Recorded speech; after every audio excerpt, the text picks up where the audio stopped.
When my daughter died under suspicious circumstances, I inherited an old cabin in the countryside, while my son-in-law got $116 million and the beach mansion.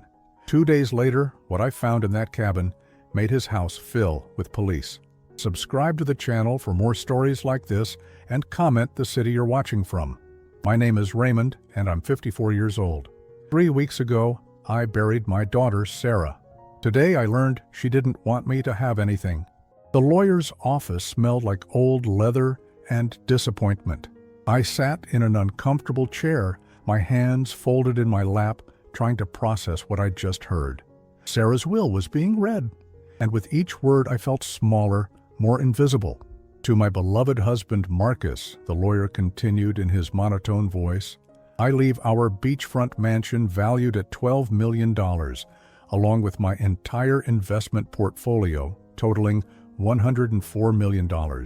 Marcus squeezed his mother's hand, both of them wearing expressions of barely contained satisfaction. His mother, Patricia, had made it clear from the moment I walked in that she considered me an unwelcome guest at this reading. She'd actually moved her purse from the chair beside her when I tried to sit down. And to my father, Raymond Mitchell, the lawyer paused, glancing at me with what might have been pity. I leave the cabin property located at 1847 Pine Ridge Road. That was it. A cabin. I knew the place. A rundown shack in the mountains that Sarah had bought years ago but never visited. The roof leaked, the foundation was cracking, and it was worth maybe $20,000 on a good day. Marcus cleared his throat. Did she mention the condition of that property? Because I drove by it once, and honestly, it's practically condemned. Patricia laughed, a sharp sound that made me flinch. Well, I suppose it's appropriate. Sarah always said her father preferred simple things. The lawyer ignored them and continued reading, but I wasn't listening anymore. My chest felt tight, like I couldn't get enough air. Sarah had left her husband, a man she'd known for only 5 years, everything. Her father got a shack. I thought about the last time I saw her. It was at Christmas 6 months ago. She'd been distant, cold even. When I tried to hug her goodbye, she barely tolerated it. I'd attributed it to stress from work, maybe problems in her marriage I didn't know about. Now I wondered if she'd simply stopped loving me. Is there anything else? Marcus asked, checking his expensive watch. The lawyer shook his head. That concludes the will.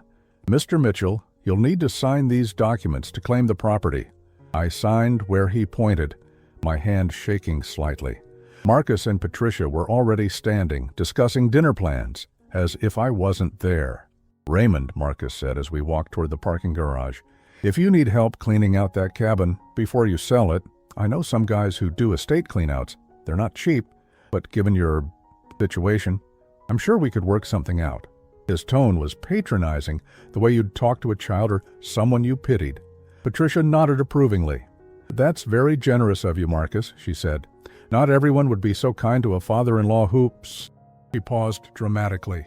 Well, who clearly wasn't as important to Sarah as he thought. The words hit me like a physical blow. I opened my mouth to respond, but nothing came out.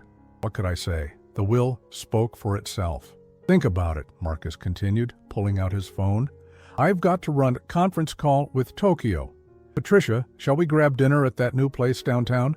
They walked away, leaving me standing alone in the concrete garage.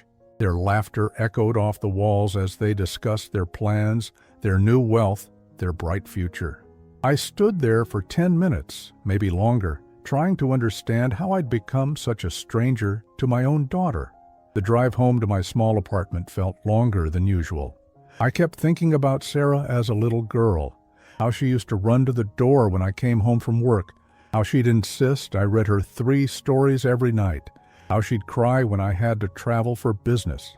When had that changed? When had I become someone worth only a broken-down cabin? That night, I sat at my kitchen table with a cup of coffee that had gone cold hours ago. I stared at the property deed, trying to make sense of it all. The cabin was located about 2 hours north in an area I'd never been to. Sarah had bought it 4 years ago, right after her promotion at the marketing firm. She'd mentioned it once or twice, saying it was an investment property, a place to get away from the city. I'd never seen it, never been invited to see it. My phone rang, startling me out of my thoughts. It was my sister Linda calling from Phoenix. "Ray, I'm so sorry about the will reading," she said without preamble. "Marcus called Patricia, and Patricia called her sister, and well, you know how these things go." Of course. The family gossip network was faster than the internet. "I don't understand it, Lynn," I said, my voice cracking despite my efforts to stay composed. "Sarah was everything to me. After Marie died, she was all I had left. I thought she knew that." Linda was quiet for a moment. "Maybe there's more to it, Ray. Maybe there's a reason she left you that cabin specifically." "What reason? It's a dump, Lynn. Marcus made sure to mention that in front of everyone." "I don't know," she admitted. "But Sarah was smart. She didn't do anything without a reason." After we hung up, I poured myself a whiskey and sat on my small balcony. The city lights blurred through my tears, and for the first time since Sarah's funeral, I let myself really cry. Not the dignified, controlled grief I'd shown at the service, but the raw, ugly sobs of a man who'd lost everything that mattered. I cried for my daughter, for the relationship I thought we'd had, for the father I'd apparently failed to be. I cried for my wife Marie, who'd died 10 years ago and couldn't see how our daughter had turned out. Most of all, I cried for myself, for the loneliness that stretched ahead of me like an empty road. By the time I went to bed, I'd made a decision. I'd drive up to the cabin tomorrow, assess the damage, and put it on the market as quickly as possible. I'd take whatever money I could get from it and try to build some kind of life for myself. Maybe move closer to Linda in Phoenix, where at least someone still wanted me around. I had no idea that tomorrow would change everything I thought I knew about my daughter, about her death, and about the man she'd married. The drive to Pine Ridge Road took me through winding mountain roads I'd never seen before. My old Honda struggled with the steep grades, and I found myself wondering why Sarah would buy property in such a remote location. It wasn't like her to choose isolation over convenience. When I finally found 1847 Pine Ridge Road, my heart sank. Marcus hadn't been exaggerating. The cabin looked like it had been abandoned for decades, not just a few years. The wooden siding was gray and weathered, several shingles had fallen from the roof, and the front porch sagged dangerously to one side. I parked in what used to be a driveway but was now mostly weeds and gravel. The silence was complete. No traffic, no neighbors, just the whisper of wind through pine trees. I sat in my car for a few minutes, gathering the courage to go inside. The front door was locked, but the key was exactly where Sarah had left it, according to her attorney, under a fake rock beside the steps. The lock was stiff, like it hadn't been used in months, maybe longer. Inside, the cabin was worse than I'd imagined. Dust covered everything, and the air smelled musty and stale. There were mouse droppings in the corners, and I could hear something scurrying in the walls. The kitchen faucet dripped steadily into a sink stained brown with rust. I walked through the small space, taking inventory. Living room with a stone fireplace, tiny kitchen, one bedroom, and a bathroom that made me grateful I'd used the gas station restroom on the way up. The whole place couldn't have been more than 600 square feet. What struck me most was how empty it felt, not just of people, but of personality. There were no photographs, no personal touches, nothing that said Sarah had ever spent time here. It was like she'd bought it and simply forgotten about it. I was about to leave when something caught my eye. In the bedroom, partially hidden behind a warped door that wouldn't close properly, was an old wooden desk. It looked out of place, newer than everything else in the cabin and in much better condition. I walked over to examine it more closely. It was a beautiful piece, solid oak with brass handles on the drawers. The kind of desk Sarah would have chosen. She'd always appreciated quality furniture. I tried the top drawer, expecting it to be empty like everything else. It was locked. I found that strange. Why would Sarah lock an empty drawer in an abandoned cabin? I tried the other drawers. They opened easily, revealing nothing but dust and the occasional spider. I spent the next hour searching for a key, checking under cushions, behind books, even inside the old coffee cans in the kitchen. Nothing. Finally, frustrated and ready to give up, I remembered something my father had taught me when I was a boy. Sometimes people hide keys in obvious places that seem too obvious to check. I ran my fingers along the underside of the desk, feeling for anything taped or attached. Nothing. Then I tried the very back of the bottom drawer, the one place most people never think to look. My fingers found it, a small key taped to the wood, hidden where only someone really searching would find it. The key fit perfectly in the top drawer's lock. My hands were shaking as I turned it, though I couldn't say why. Inside the drawer I found something that made my breath catch. A manila folder, thick with documents, and on top of it, an envelope with my name written in Sarah's careful handwriting. I picked up the envelope with trembling fingers. It was sealed and heavy, like it contained several pages. I sat down in the desk chair, staring at my name on the envelope. Why would Sarah leave me a letter in a locked drawer in a cabin she'd never told me about? I opened it carefully, not wanting to tear whatever was inside. 3 sheets of paper covered in Sarah's handwriting. The date at the top was from 6 months ago, right around Christmas, the last time I'd seen her. "Dad," it began, and my eyes immediately filled with tears. She hadn't called me Dad in years, not since she'd started dating Marcus. "If you're reading this, it means something has happened to me and you found your way to the cabin like I hoped you would. I know you must be confused and hurt about the will, about why Marcus got everything and you only got this old place. I need you to understand, it wasn't because I didn't love you. It was because I love you more than anything in the world." I had to stop reading and wipe my eyes. The relief was overwhelming, but it was mixed with a growing sense of dread. Why would Sarah write a letter like this? And what did she mean about something happening to her? I continued reading. "Dad, I've discovered something about Marcus, something terrible. I can't tell you directly because he watches everything, my phone, my emails, even my conversations. He's become suspicious and controlling, and I'm afraid of what he might do if he knew I was onto him. I bought this cabin as a safe place, somewhere he doesn't know about, where I could keep evidence and write down what I've learned. If something happens to me, I need you to know the truth. Marcus isn't who he pretends to be. The folder in this drawer contains bank statements, emails I printed before he could delete them, and photographs I took secretly. He's been stealing money, Dad, not from me, but from his clients. He works as a financial advisor for wealthy, elderly people, and he's been moving their money into accounts he controls. I found out by accident. I was using his computer when mine crashed, and I saw emails he forgot to delete. At first, I thought it was a mistake, but the more I dug, the more I realized how deep this goes. He's stolen millions of dollars from people who trusted him. My hands were shaking so badly I could barely hold the letter. This couldn't be real. Marcus was successful, respected. He drove expensive cars and wore $1,000 suits. He didn't need to steal, but then I remembered something that had always bothered me. When Sarah first introduced Marcus to me, she'd said he was a financial advisor. But whenever I asked him specific questions about his work, he'd change the subject or give vague answers. I'd assumed he was just being modest or that he couldn't discuss client information. I forced myself to keep reading. The worst part, Dad, is that I think he knows I know. He's been acting strange, asking me questions about what I do on my computer, checking my phone when he thinks I'm not looking. Yesterday he asked me if I'd been going through his office. I lied and said no, but I could tell he didn't believe me.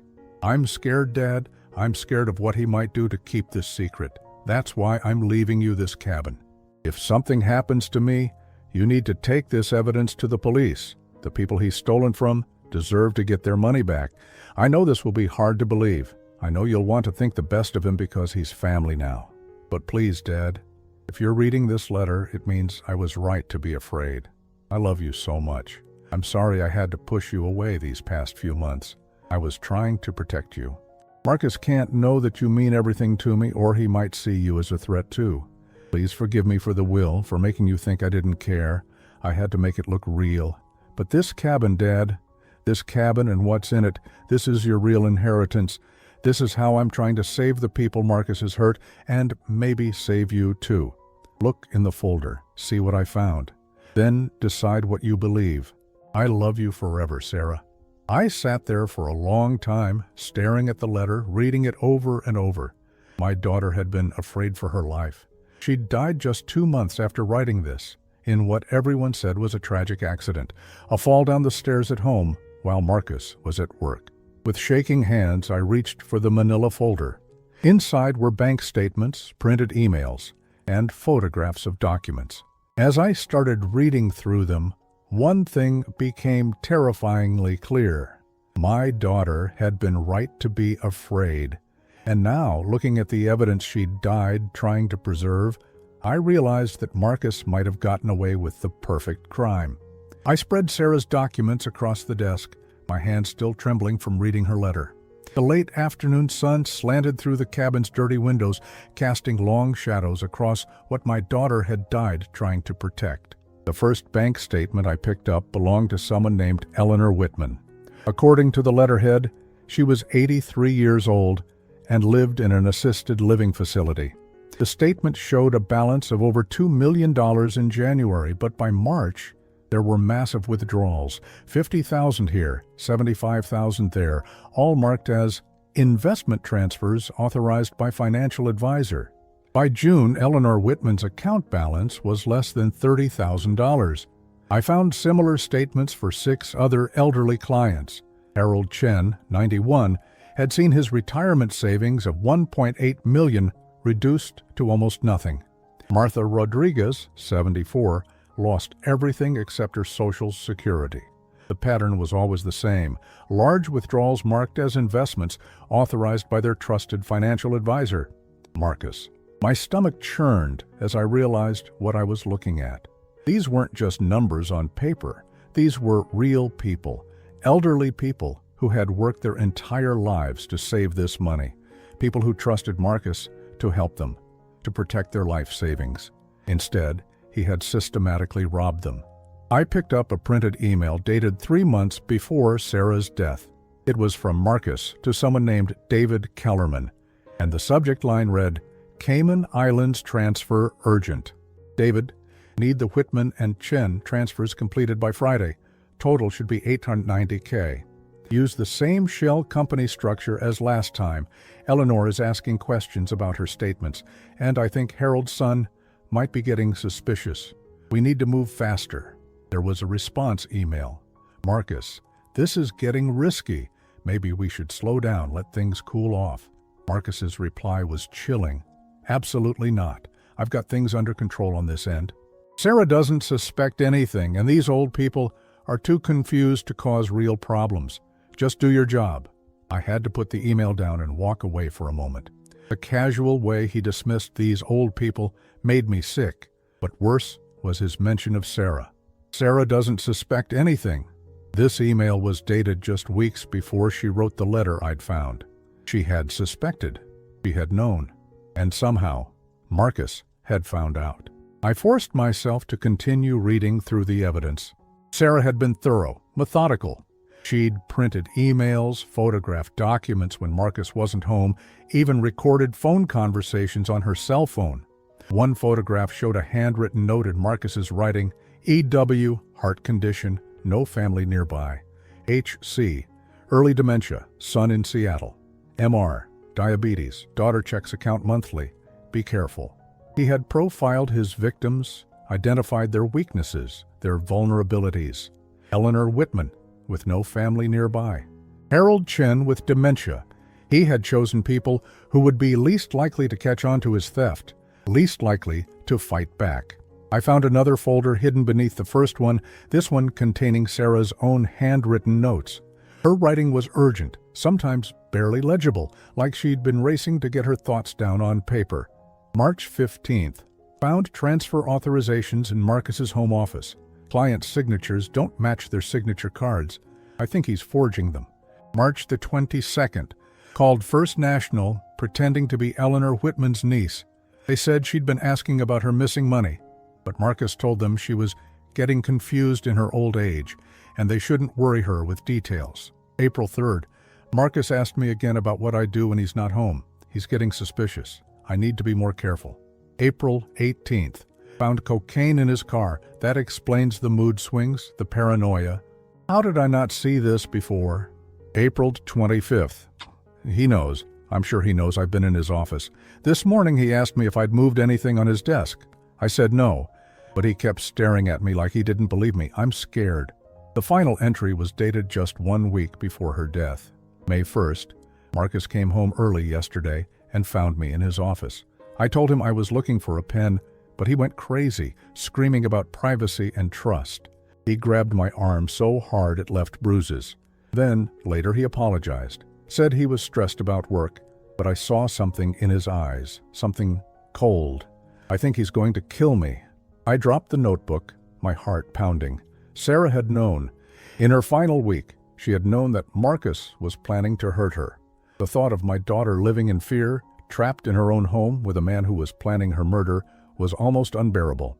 I picked up the last item in the folder, a small digital recorder, the kind journalists used. My hands were shaking as I pressed play. Marcus's voice filled the cabin so clear it was like he was standing right beside me.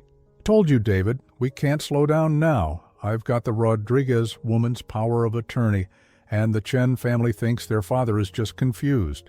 We can clean out both accounts before anyone gets suspicious." There was another voice, presumably David. "What about Sarah? You said she was asking questions." "Sarah won't be a problem much longer." Marcus's voice was cold, matter of fact. "I've been putting small amounts of antifreeze in her coffee, just enough to make her sick, make it look like she's developing some kind of neurological condition. In a few weeks, she'll have an accident. Maybe she'll fall down the stairs. These things happen." My blood turned to ice. Antifreeze. He had been slowly poisoning my daughter, planning to kill her and make it look like an accident. The recording continued. "Once Sarah's gone, I'll be the grieving widower with access to her trust fund. Plus, her father's out of the picture. She barely talks to him anymore. No one will question anything." I had to turn off the recorder. I couldn't listen to any more. Marcus had planned everything. He had systematically isolated Sarah from me, stolen millions from vulnerable elderly people, and then murdered my daughter when she discovered his crimes. And he had gotten away with it. The police had ruled Sarah's death an accident. He had inherited everything, just as he'd planned. He was living in her beach house, spending her money, while his victims struggled to understand where their life savings had gone. I sat in the growing darkness of the cabin, surrounded by evidence of my daughter's murder and her killer's other crimes. Sarah had been right to be afraid. She had been right about everything, but she had also been smart. She had gathered proof, documented everything, left it where only I would find it. Even in death, she was trying to protect the people Marcus had hurt. I looked at my phone. No signal this deep in the mountains. I would have to drive back to town to call the police. But first, I needed to make sure I had everything, that I understood the full scope of what Marcus had done. I found one more item tucked into the back of the folder, a USB drive with a sticky note attached. "Dad, if you're reading this, upload this to the cloud immediately. Don't let Marcus destroy this evidence like he destroyed me." I had brought my laptop, hoping to get some work done during what I thought would be a quick trip to assess the cabin. Now I realized Sarah had counted on that, had known her father well enough to predict I'd bring it. The USB drive contained dozens of additional files. More emails, more bank records, audio recordings of Marcus talking to David about their business. But the most damning evidence was a video file dated the day before Sarah's death. In it, Marcus was on the phone in his office, not knowing Sarah was recording him through a crack in the door. "Tomorrow morning," he was saying. "She always has coffee before work. I'll put enough in this time to make sure she gets dizzy. When she falls down those stairs, it needs to look convincing. The insurance investigators can't find anything suspicious." The video ended with Sarah's whispered voice. "I love you, Dad. Please make sure everyone knows what he really is." I closed the laptop and sat in the complete darkness of the cabin. Outside, an owl hooted in the distance. Inside, I made a promise to my daughter. Marcus thought he had won.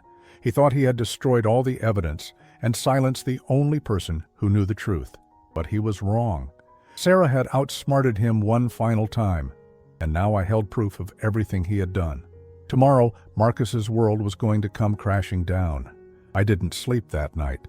I drove back to town and checked into a motel, but every time I closed my eyes, I heard Marcus's voice on that recording, casually discussing how he planned to murder my daughter. By dawn, I had uploaded everything to 3 different cloud storage accounts and made copies of the physical evidence. At 8 a.m., I called Detective Lisa Morrison at the County Sheriff's Department. She had been the lead investigator on Sarah's case, the one who had ruled her death an accident. "Mr. Mitchell," she said when she recognized my voice, "I'm sorry to hear from you under these circumstances. How are you holding up?" "Detective Morrison, I need to see you immediately. I have new evidence about Sarah's death." There was a pause.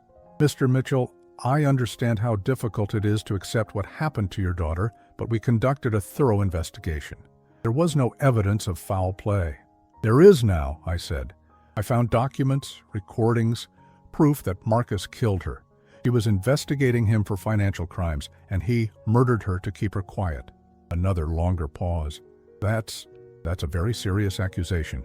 "You're certain about this? Come to the cabin at 1847 Pine Ridge Road. Bring other officers. Bring everything you need to arrest Marcus Hartwell for murder and grand theft. I'll wait for you there." 2 hours later, Detective Morrison arrived with 3 other officers and a crime scene technician. I had laid out all of Sarah's evidence on the desk, organized chronologically so they could see the progression of events. Detective Morrison picked up the first bank statement, her expression growing darker as she read. "Jesus," she whispered. "These are real?" "Everything's real," I said. "Sarah spent months documenting his crimes. She knew he was going to kill her, and she prepared for it." Officer Martinez, a younger man with kind eyes, was listening to the audio recordings on headphones. When he got to the part where Marcus discussed poisoning Sarah, his face went pale. "Detective," he said, pulling off the headphone, "you need to hear this." They spent the next 3 hours reviewing everything: the video of Marcus planning Sarah's murder, the evidence of him stealing millions from elderly clients, Sarah's journal documenting her growing fear, and the signs that Marcus knew she was onto him. "We'll need to have the audio and video files analyzed by our tech team," Detective Morrison said finally. "But if these are authentic, we have enough to arrest him on multiple charges: murder, grand theft, elder abuse, fraud." "They're authentic," I said. "Sarah risked her life to gather this evidence." Detective Morrison nodded grimly. "We'll get him, Mr. Mitchell. But I need you to stay away from Marcus until we make the arrest. Don't contact him. Don't go near the house.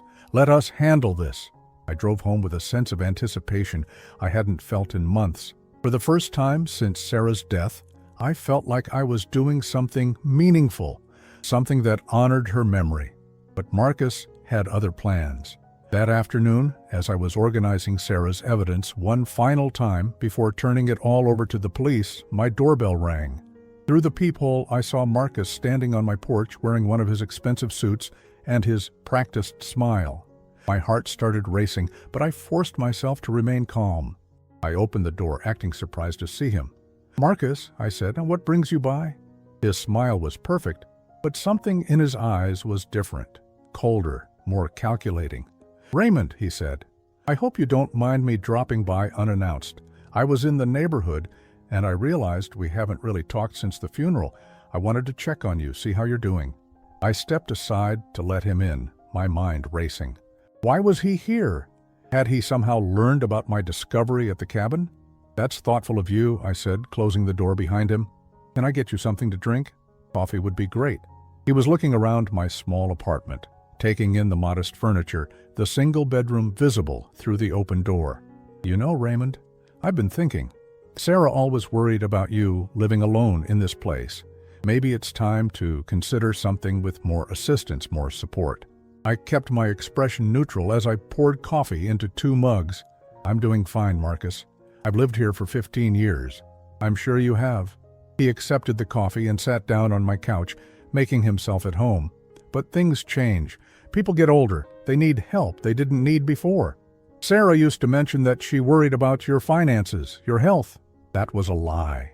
Sarah had never expressed such concerns to him because she barely spoke to me in the final years of her life. But I played along. Did she really? "Oh yes," Marcus continued smoothly. "In fact, she asked me to keep an eye on you after she was gone. She knew you'd be too proud to ask for help directly." I sipped my coffee, studying his face. He was leading up to something, but I couldn't figure out what. "You know," he said, setting down his mug, "I've been thinking about that cabin Sarah left you. Have you had a chance to look at it yet?" My blood ran cold, but I kept my voice steady. "I drove up there yesterday. You were right. It's in terrible shape." "I figured as much. It's really not worth much as property, but the land might have some value. I'd be happy to help you get it appraised, maybe find a buyer. Consider it a favor to Sarah's memory." Now I understood. He was here to gauge what I knew, to see if I had found anything at the cabin. The casual offer to help sell it was his way of ensuring he could control what happened to the property. "That's generous of you," I said, "but I think I can handle it myself." Something flickered in his eyes. "Of course you can, but there's no reason to go it alone. We're family, Raymond. Sarah would want us to look out for each other." Family. The word felt obscene coming from his mouth. This man had murdered my daughter, stolen from helpless elderly people, and was now sitting in my living room pretending to care about my welfare. "You know what I find interesting, Marcus," I said carefully. "Sarah never mentioned buying that cabin. In fact, she never mentioned doing anything up in those mountains." "Sarah was private about some things," he replied, but his smile was tighter now. She liked having her own space, her own projects. I respected that about her. It's strange, though. The cabin was completely empty. No furniture, no personal items, nothing to suggest she ever spent time there. Marcus's hands tightened slightly around his coffee mug. Maybe she saw it as an investment. "You know how Sarah was with money, always thinking ahead." I nodded thoughtfully. "Yes, she was smart with money, very careful about keeping records, documenting things." The temperature in the room seemed to drop. Marcus's smile was still in place, but his eyes had gone completely cold. "What exactly are you getting at, Raymond?" I met his gaze directly. "Nothing specific, just making conversation about my daughter." We sat in silence for a moment, each of us measuring the other. I could see Marcus trying to decide how much I knew, how much of a threat I represented. I could also see the exact moment he made his decision. "You know, Raymond," he said, standing up suddenly, "I just remembered I have a conference call in 20 minutes. I should probably head home." "Of course," I said, walking him to the door. "Thanks for stopping by." He paused at the threshold, turning back to face me. "Raymond, I hope you know that if you ever need anything, financial help, someone to talk to about Sarah, anything at all, you can call me. I meant what I said about us being family." "I appreciate that, Marcus." He started to leave, then stopped again. "Oh, and about that cabin. If you do decide you want help dealing with it, don't wait too long. Properties like that can deteriorate quickly if they're not maintained. Sometimes it's better to cut your losses early." The threat was subtle, but unmistakable. He was telling me to sell the cabin quickly before I found anything I shouldn't find. Too late for that. After he left, I immediately called Detective Morrison. "He was here," I told her. "Marcus just left my apartment. He was fishing for information about the cabin, trying to get me to let him handle the sale." "What did you tell him?" "Nothing. But he knows something's wrong. He's suspicious." "We're moving up the timeline," Detective Morrison said. "We'll have the arrest warrant by tomorrow morning. Can you stay somewhere else tonight? Maybe with friends or family?" I thought about it. "I'll be fine here. But Detective, there's something else." When Marcus was leaving, he made a comment about properties deteriorating quickly if they're not maintained. I think he might try to go to the cabin, maybe try to destroy evidence. "We'll have officers watching the property starting tonight, and we'll have someone watching your apartment too, just in case." After I hung up, I double-checked that all the doors and windows were locked, then settled in to wait. Tomorrow, Marcus would be arrested. Tomorrow, Sarah would finally have justice. But tonight, I couldn't shake the feeling that Marcus wasn't done with me yet. I was right. At 3 a.m., my phone rang. I jerked awake, disoriented, and immediately afraid. The caller ID showed a number I didn't recognize. "Hello? Mr. Mitchell, this is Officer Davis with the Sheriff's Department. Detective Morrison asked me to call you. We just arrested Marcus Hartwell at his residence." I sat up in bed, suddenly wide awake. "You got him?" "Yes, sir. We executed the search warrant at 2:30 a.m. We found additional evidence in his home office, more bank records, a laptop with deleted files we were able to recover, and something else you need to know about." My heart was pounding. "What?" "We found antifreeze in his kitchen cabinet and a small dropper bottle hidden in his bedroom. The lab will need to test it, but it appears to match what your daughter described in her recordings." The relief was overwhelming. They had him. They had proof that Marcus had murdered Sarah exactly the way she had predicted he would. "There's more," Officer Davis continued. "When we arrested him, he was packing a suitcase. Looks like he was planning to leave town. We also found over $200,000 in cash hidden in his closet. Stolen money? Most likely. We'll be tracing it back to his victims. Detective Morrison wants to see you this morning if you're available. There are some things she wants to show you." I was at the sheriff's department by 8 a.m. Detective Morrison met me in the lobby, looking tired but satisfied. "We got him, Mr. Mitchell," she said, leading me to her office. "Marcus is being held without bail on charges of first-degree murder, elder abuse, grand theft, and fraud. The DA says it's one of the strongest cases she's seen." She showed me into a conference room where Marcus's laptop was open on the table. Our tech team recovered deleted files from his computer, including this one. She clicked on a video file. The screen showed Marcus in what looked like his home office talking to someone on the phone. The date stamp showed it was recorded just 2 days after Sarah's funeral. "The insurance investigator bought it completely," Marcus was saying, leaning back in his chair with a satisfied smile. "Tragic accident, grieving husband, no suspicious circumstances. I'll have the life insurance payout within the month." The voice on the other end was David Kellerman. "What about her father? Any problems there?" Marcus laughed, actually laughed. "Raymond? He's completely clueless. Sarah barely spoke to him the last few years. I made sure of that. Convinced her he was becoming senile, that he was jealous of our success. By the end, she thought he resented her happiness. I gripped the edge of the table, my knuckles white. He had deliberately turned Sarah against me, poisoned her mind with lies about my feelings toward her. The beautiful thing," Marcus continued, "is that he got exactly what he deserved in the will, a worthless cabin in the middle of nowhere. Sarah thought she was protecting him by keeping him away from our finances, but really she was just making sure he couldn't interfere with my plans." David's voice sounded nervous. "You don't think he'll cause problems?" "What's he going to do? He's a sad old man living alone in a tiny apartment. No money, no influence, no one who listens to him. Even if he suspected something, who would believe him?" The video continued for several more minutes, with Marcus detailing his plans to liquidate more of his victims' accounts and transfer the money offshore. He talked about Sarah like she had been an obstacle he'd successfully removed, nothing more. Detective Morrison turned off the video. "I wanted you to see this because it proves something important. Sarah never stopped loving you, Mr. Mitchell. Marcus manipulated her, lied to her about your feelings. She didn't choose to cut you out. She was tricked into it. I had to take a moment to compose myself. All those months of wondering what I had done wrong, why Sarah had grown so distant, why she seemed to resent me. It hadn't been real. Marcus had orchestrated it all." "There's something else," Detective Morrison said gently. "We found this in Sarah's belongings at the house. Marcus had hidden it, but our search was thorough. She handed me a small leather journal I'd never seen before. This is Sarah's real diary, the one she kept at home.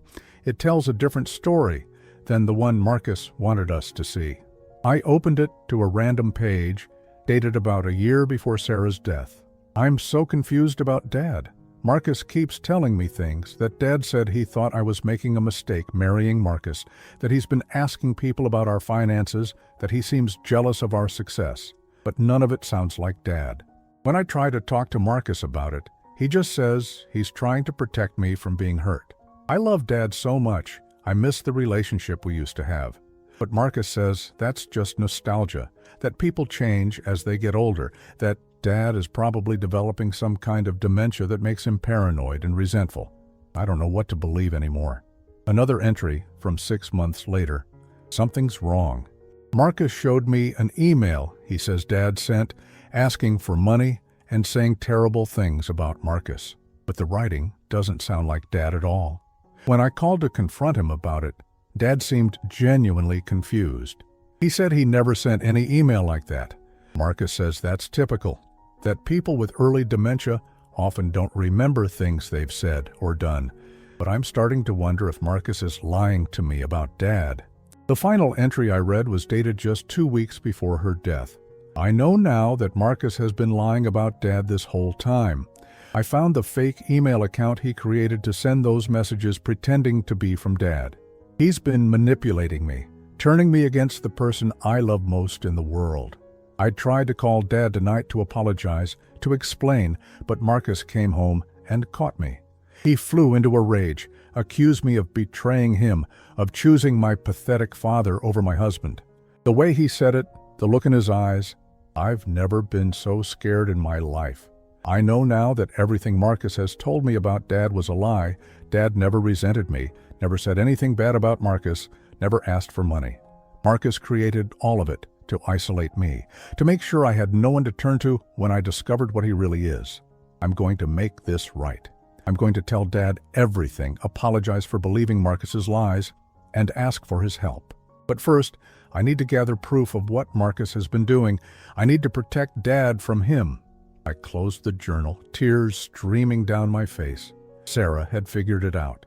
In her final weeks, she had realized that Marcus had been manipulating her, turning her against me with fabricated evidence and lies about my mental state. She had been planning to reconcile with me, to ask for my help in exposing Marcus. That's why he had killed her so quickly once he realized she was onto him. Mr. Mitchell, Detective Morrison said softly, your daughter never stopped loving you. She was a victim too, manipulated by a sociopath who saw her as nothing more than a means to an end. I wiped my eyes, thinking about all the time Sarah and I had lost because of Marcus's lies. All the conversations we'd never had, the relationship that had been stolen from us. What happens now? I asked. Marcus will go to trial. With the evidence we have, the recordings, the financial documents, the video confessions, and the physical evidence of the antifreeze, it's almost certain he'll be convicted. The DA is pushing for life without parole. What about his victims, the elderly people he stole from? We're working with the FBI to trace the stolen money and return it to the families. Some of it may be recoverable, though not all. Marcus spent a lot of it on luxury items and transferred significant amounts offshore. I thought about Eleanor Whitman, Harold Chen, Martha Rodriguez, and the others. Even if they got some money back, they would never recover from the betrayal of trust, the violation of having someone they relied on destroy their financial security. But at least they would have justice. At least Marcus would pay for what he had done to them and to Sarah. There's one more thing, Detective Morrison said, pulling out a sealed envelope. We found this in Sarah's desk at the house. It's addressed to you, dated the day before she died. My hands shook as I opened it. Inside was a single sheet of paper with Sarah's handwriting.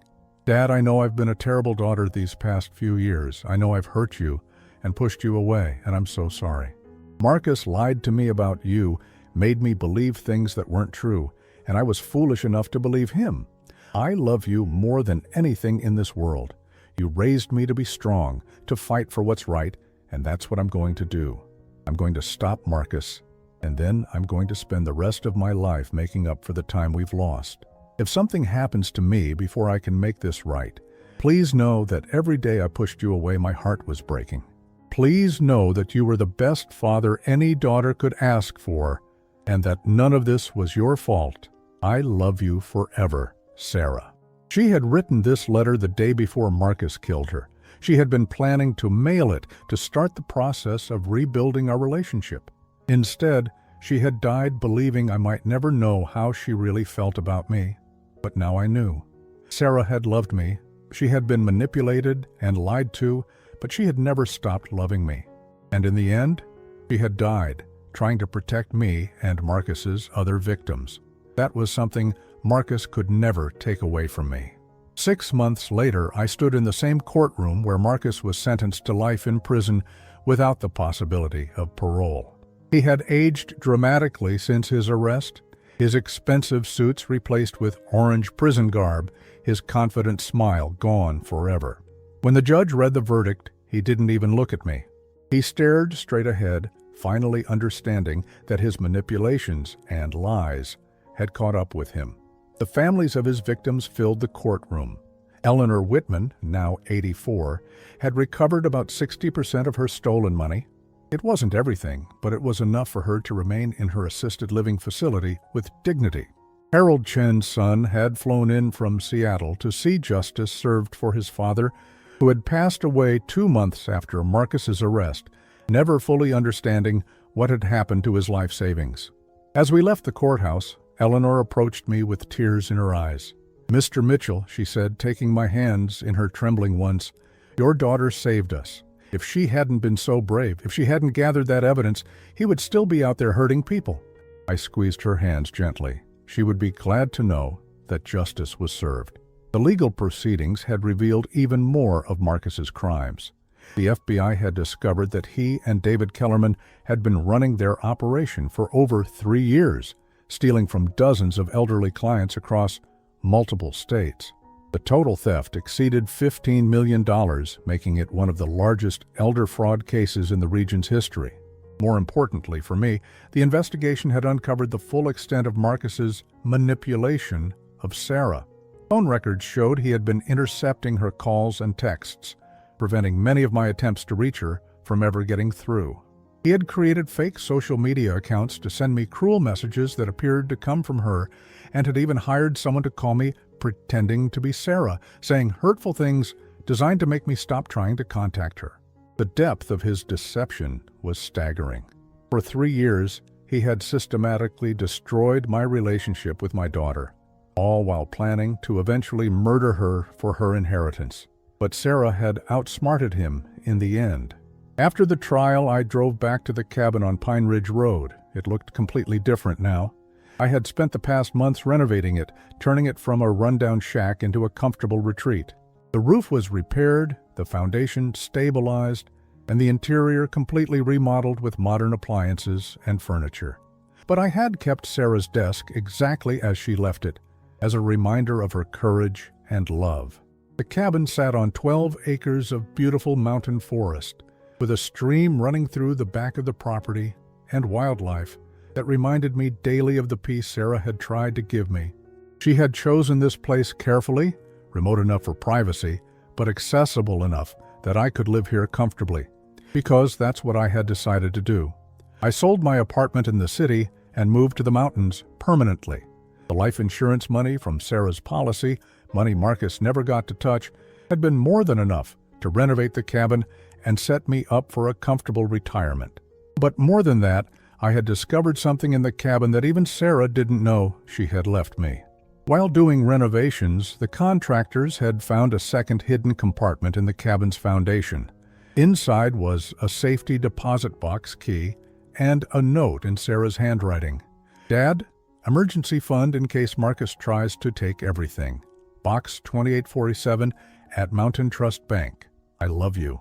Likely."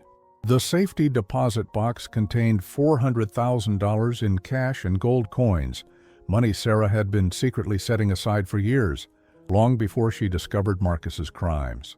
She had been preparing for the possibility that she might need to leave him, and she had made sure I would be provided for if something happened to her. Even when she thought I had rejected her, even when Marcus was filling her head with lies about my feelings toward her, she had been protecting me. She had been planning for my future, making sure I would be secure no matter what happened. That was the kind of daughter she had always been. And Marcus's manipulation had never truly changed that. I stood on the cabin's new deck, looking out over the forest as the sun set behind the mountains. In my hand was a letter I received that morning, a note from Patricia, Marcus's mother, asking to visit me. She had written, "Mr. Mitchell, I know I have no right to ask this after how I treated you, but I wonder if we could meet. I need to apologize for the terrible things I said and did. I need you to know that I was fooled by Marcus, just like Sarah was. I thought he was a good man who loved my son, but I see now that he was using all of us." I had written back agreeing to meet her next week, not because I needed her apology, but because I understood what it was like to be manipulated by Marcus. She had lost her son to prison, just as I had lost my daughter to murder. We were both victims of his lies. The evening air was cool and clean, filled with the sounds of birds settling in for the night. I went inside and sat at Sarah's desk, pulling out a photo I had found among her hidden belongings, a picture of the two of us from her college graduation, both of us smiling, her arm around my shoulders.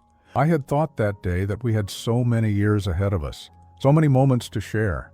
Marcus had stolen those years from us, but he hadn't been able to steal the love we had shared, or the love Sarah had tried to protect, even when she was dying.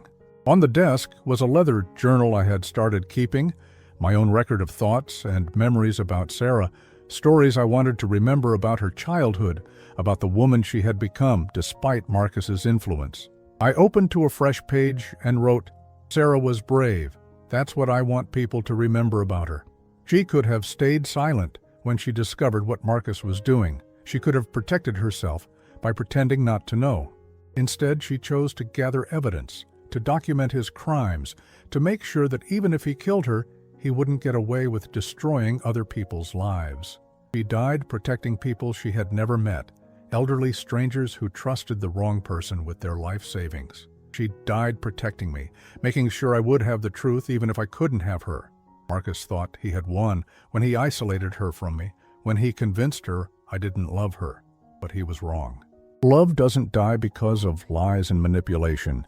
It endures, and it finds a way to survive even the worst circumstances. Sarah's love for me and mine for her survived everything Marcus did to try to destroy it. And now, living in the place she chose for me, surrounded by the evidence of how much she cared, I understand that love truly is stronger than death. I closed the journal and walked to the window. The first stars were appearing in the clear mountain sky, and somewhere in the forest, an owl called to its mate. For the first time since Sarah's death, I felt truly at peace. Marcus was in prison where he belonged. His victims had received justice and as much restitution as possible. The truth about Sarah's love for me had been revealed, washing away months of grief and self-doubt. Most importantly, I was living the life Sarah had wanted for me. Safe, comfortable, surrounded by beauty and peace. She had given me this place, this sanctuary, along with the financial security to enjoy it. Tomorrow I would continue the work I had started, writing letters to newspapers and law enforcement agencies about elder fraud, sharing Sarah's story to help protect other families from people like Marcus. I had contacted a documentary filmmaker who wanted to tell Sarah's story, to honor her courage and help educate people about the warning signs of financial abuse. Sarah's death would not be in vain. Her courage would continue to protect people long after Marcus was gone. But tonight, I simply sat on the deck she had unknowingly given me, listening to the peaceful sounds of the forest, grateful for a daughter who had loved me enough to outsmart a killer and leave me not just evidence of his crimes, but proof of her enduring love. Marcus had tried to destroy us both, but we had survived. Sarah through the justice she had made possible, and me through the new life she had provided. In the end, love and courage had defeated manipulation and murder.